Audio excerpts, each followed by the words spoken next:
As a developer, you've probably encountered the discussion or the offer to pursue a remote engagement, some kind of work where you're not necessarily bound to a specific location.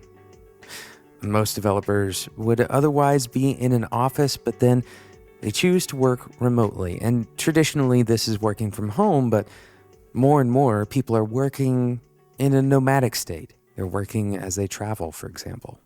And this isn't necessarily all that surprising. Most of the materials that we need to do our work, well, it's pretty much a laptop and a good internet connection. So it makes sense to do a little bit of studying about remote work, seeing as many of us, and many of the people listening to the show especially, will end up with some kind of remote engagement as your primary means of income. My name is Jonathan Cottrell, and you're listening to Developer Tea. My goal on the show is to help driven developers just like you connect to your career purpose and do better work so you can have a positive influence on the people around you, the people who come in contact with you. It's not just the people who are using the stuff that you make, it's the people that you surround yourself with. And one of the ways that you may have a positive impact is based on your location, the literal community that you are a part of. So it's very possible that remote work is going to improve your community relationships. But that's not what we're focusing on today. In today's episode, we're focusing more on the problems, or more specifically, the one major problem that many managers are concerned about, and that is, how do we communicate with remote workers?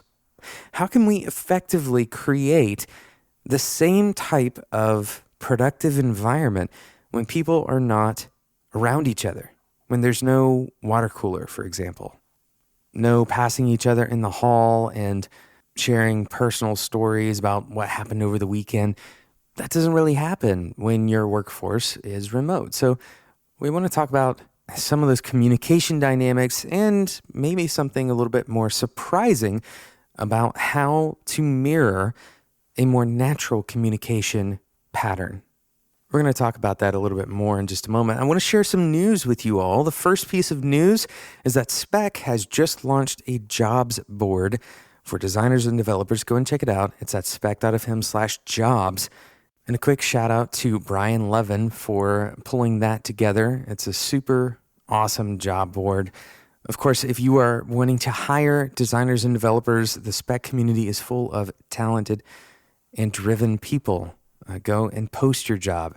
You can post that at the same place, spec.fm/jobs.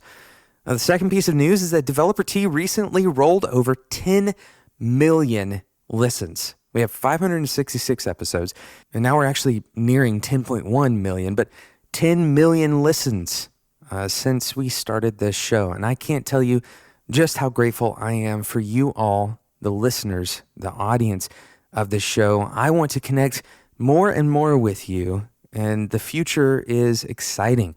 I'm very thankful that you have stuck around this long, especially for those of you who have subscribed over the years and you've listened diligently. You know, there's 3 episodes a week. That's a ton of content.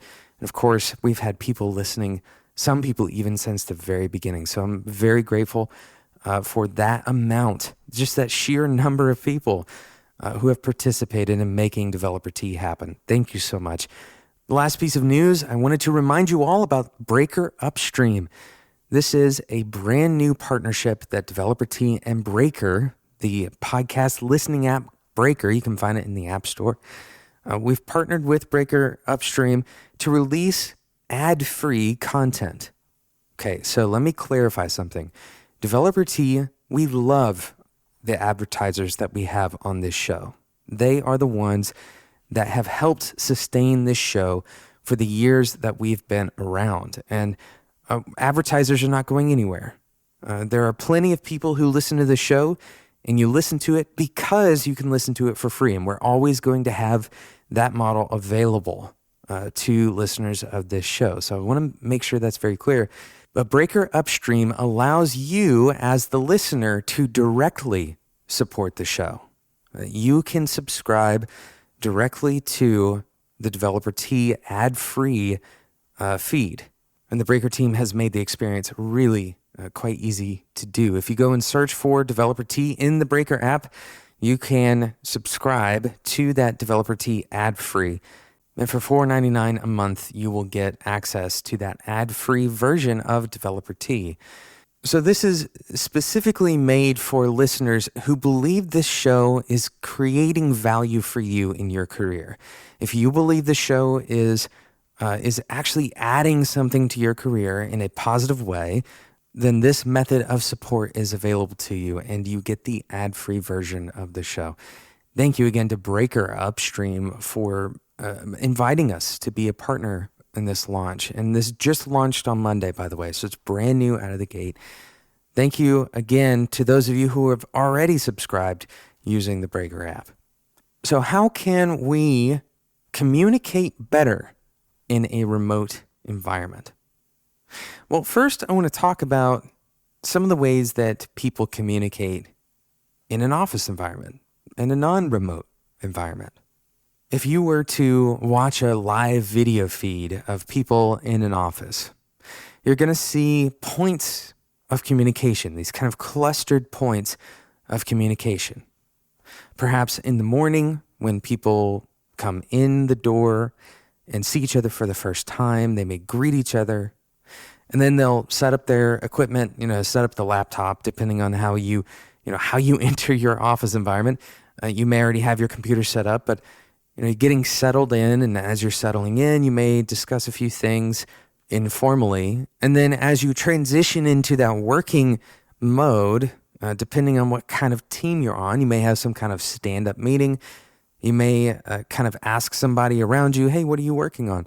So there's kind of this moment of transition into work mode, and then there's a break. There's a break for you to do something that requires your attention, where you can't actually talk.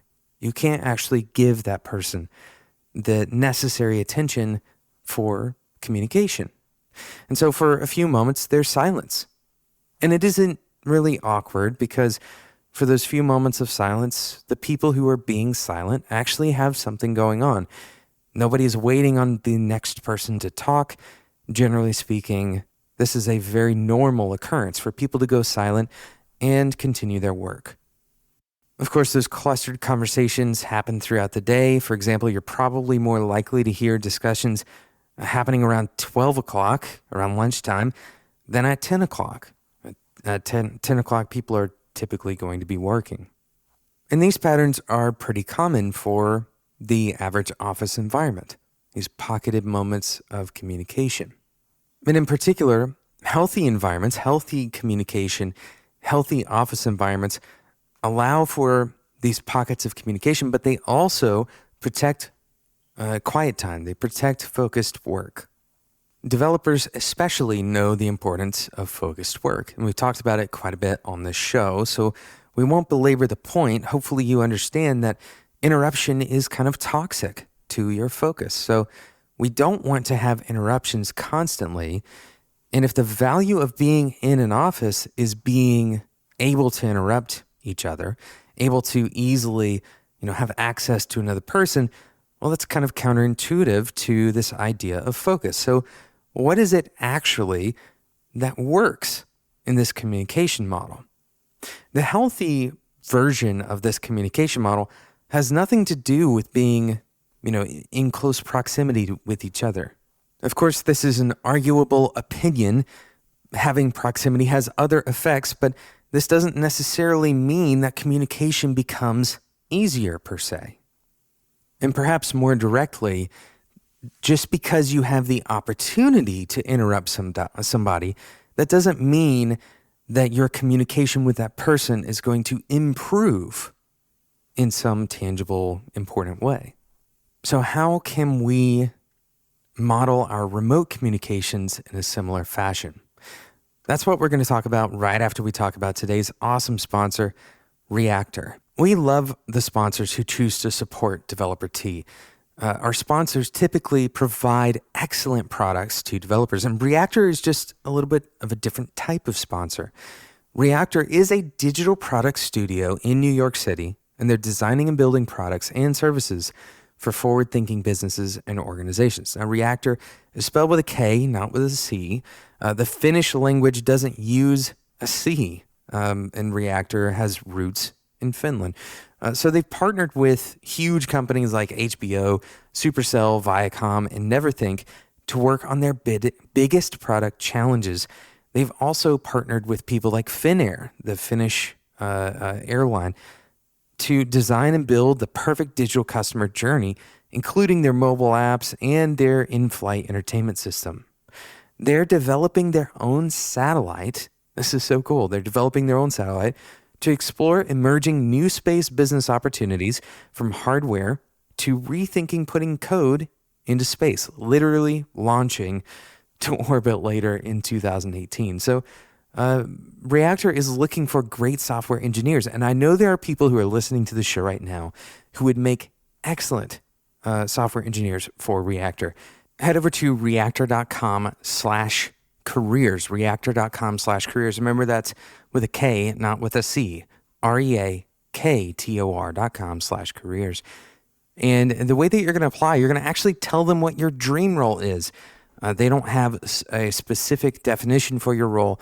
You're going to go and tell them what you want in your next job. So go and check it out, reactor.com/careers. Thank you again to Reactor for sponsoring today's episode of Developer Tea.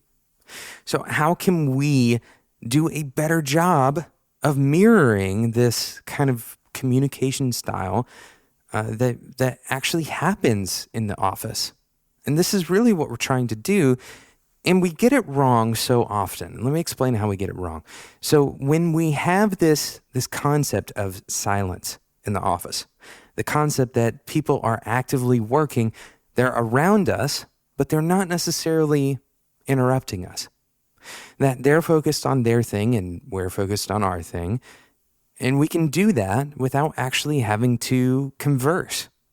We can do that without even necessarily listening to the room. We can put our headphones on and tune out everybody around us. Of course, there's kind of the unwritten headphone rule that if somebody comes up and taps you on the shoulder, that it's urgent enough for them to interrupt you. And hopefully, if you are actually running a physical office environment, this is a seldom occasion that something that important comes up that you would interrupt somebody. So how does this translate into remote work, and how are we getting it wrong? Well, part of the reason that focus is accomplishable in that office environment is because we're turning off our listening mechanism. When we have to listen and wait for somebody to reach out to us, to contact us, we're kind of running this background process. This is my hypothesis, at least. We're running this process of listening to what other people might say. And here's what the research says about this. Christopher Riedel, I believe that's how you say his name, and Anita Williams-Woolley published a paper actually back in December of 2016. And it talks about this idea of remote work, and more specifically about this type of communication. It's called bursty communication. And what they found is that teams who had bursty communication, remote teams who had periods of a lot of back and forth messaging, where the team was online and collaborating together through something like Slack, for example, that they were more successful than teams who would have long lag times, but had kind of an always-on mode, a constant slow stream of incoming messages. And the problem here, again, is that constant switching between communication mode and working mode, between highly focused and highly distracted modes. And so even if you have only a small amount of messages coming in, and even if you are able to respond to messages in your own time, one of the kind of touted benefits of remote work is that choosing your own hours concept, especially with a distributed team, a geographically distributed team. One of the trade-offs that you're going to face if you don't have some kind of aligned hours is that lower productivity. So I've got two very simple action steps for remote teams to try. If you're on a remote team, if you are a manager of a remote team, I encourage you to try this for a couple of months. Hopefully, that's enough time to see if it's going to work well for you. Maybe even a couple of weeks will show whether it's better or worse. So 2 things. 1, have some short period of time, both in the kind of the morning and the afternoon sessions, if you want to call it that. Typically, people work in 2 sessions. In a given day, you're going to work in the morning and then sometime in the afternoon or evening. So have some time where employees align at either one of those during the day, right? So again, with the distributed teams, it'd be hard to ask everyone to align to both of them, but have every employee align to one or the other of those specific collaborative times. If you have a team that is relatively similar in terms of their location, their geographic location, time zone, then try to get all of them to align to one of those times. And what this facilitates is a single period of time where back and forth, quick question and answer, kind of call and response, those things can happen in a more synchronous fashion, which is a little bit counterintuitive to this model, but it happens in a more synchronous fashion. And then allow your employees to disconnect entirely from Slack or email or whatever they are using to stay connected. Allow them to disconnect entirely, or at least expect no response from them for at least 3 or 4 hours. So what does this do? Well, it directly facilitates this different way of communicating. Bursty communication, allowing people to communicate like they would in a real office environment. Thank you so much for listening to today's episode of Developer Tea. Hopefully these ideas are useful for you as a developer or as a manager, especially. Hopefully the managers of remote teams are willing to try this kind of stuff out. Thank you again to Reactor for sponsoring today's episode. If you are interested in a job at Reactor, head over to reactor.com/careers to get started today. That's Reactor with a K, not with a C. Don't forget to subscribe in whatever podcasting app you use. But I encourage you to try out Breaker and check out the Developer Tea ad-free feed. You can find it at breaker.audio, and of course, it is available in the iOS App Store. It's coming to Android soon, so stay tuned. Thanks so much for listening, and until next time, enjoy your tea.